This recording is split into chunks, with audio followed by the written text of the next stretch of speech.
Hey everyone, Coach Gary here with a quick but important video for our Audiobook Review Exchange Group community, ARE.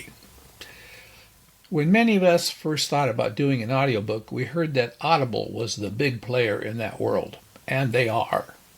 And since they are owned by Amazon, it was reasonable to believe that just getting the book published was part of our process, and that Amazon would promote it.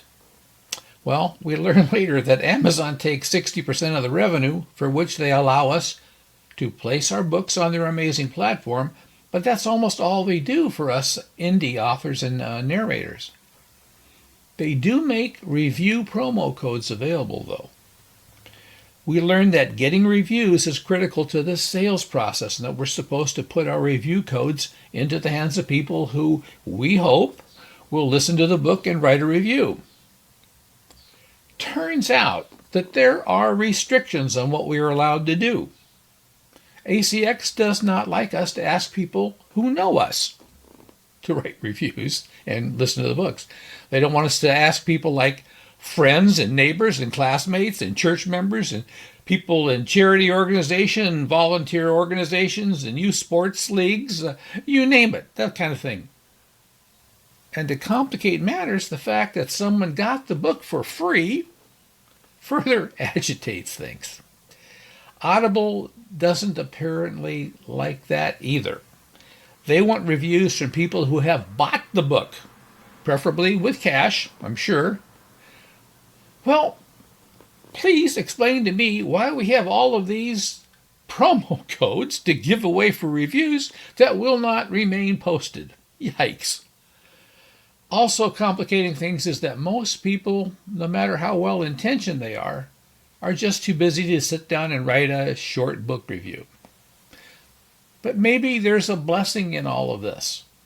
At least we learn this quickly and we can react to it properly. And also, there's this to consider. And that's why reviews are an unreliable metric. Truth is, ACX and Audible's algorithms are designed to detect what they consider unnatural review patterns. So when they see a sudden influx of reviews from people who are all connected in some way, they can flag those reviews and remove them.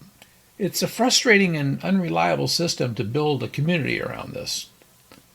So we've had to make a change. We need to pivot away from a system that's no longer a dependable way to drive sales.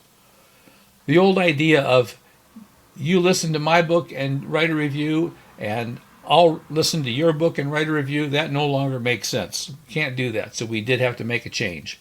So we need to pivot away from a system to drive sales. Our new goal is listening hours. Here's the new premise for our group, and I believe it's much more sustainable and beneficial for everyone involved. Our new mission is to focus on listening hours, not review numbers. Think about how Audible's ranking system truly works. It's not just about the number of reviews a book has. A huge part of the algorithm is based on how much of the book is being listened to. When someone uses your promo code and listens to your book, it sends a powerful signal to Audible. It tells them, hey, people are actually listening to this title and finding it engaging. This is the kind of organic activity that the algorithms love and reward. It directly impacts your book's visibility and ranking. And here's the fact that few people realize. If you look at the Insights section of your ACX dashboard, you'll find that they have data there for sales review and for listening review and earning statements. But there is no official stat there, no number collected for, well, can we call it reviews? How surprising is that? That tells us everything we need to know about what ACX truly values. This is the most powerful sales driving activity we can generate. It's not a review that might get deleted. It's legitimate. It's verifiable listening data that directly impacts your royalties and your book's position in the charts. And it's a lot easier to do. Now, that doesn't mean we're giving up on reviews entirely. We still believe that a great review can help a book, but instead of trying to force reviews into the unreliable customer review section, we're going to be smarter about it. As an ARE group, we can and will still do reviews for each other, but we're going to do them as editorial reviews. These are trusted reviews you see from publications or industry experts. You can post them right on your books page. They don't disappear, and they add a layer of credibility that a regular customer review can't. But more about that in a future video. Right now, just get people to listen.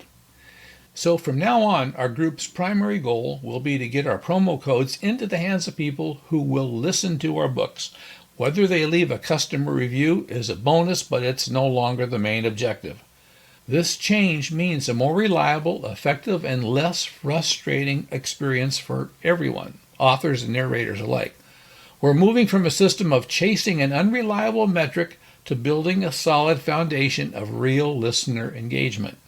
What's the best way to do this? Remember that list of types of people ACX did not want you to get reviews from? Well, those are all still wonderful people and who would value getting a free, real audiobook from Audible. I'll do a separate video on this process, giving some ideas that I found actually work. Final thoughts. I want to thank you for being a part of this community and for your understanding as we make this important shift, trying to get this whole thing off the ground. Our goal remains the same, is to help each other succeed in the audiobook world.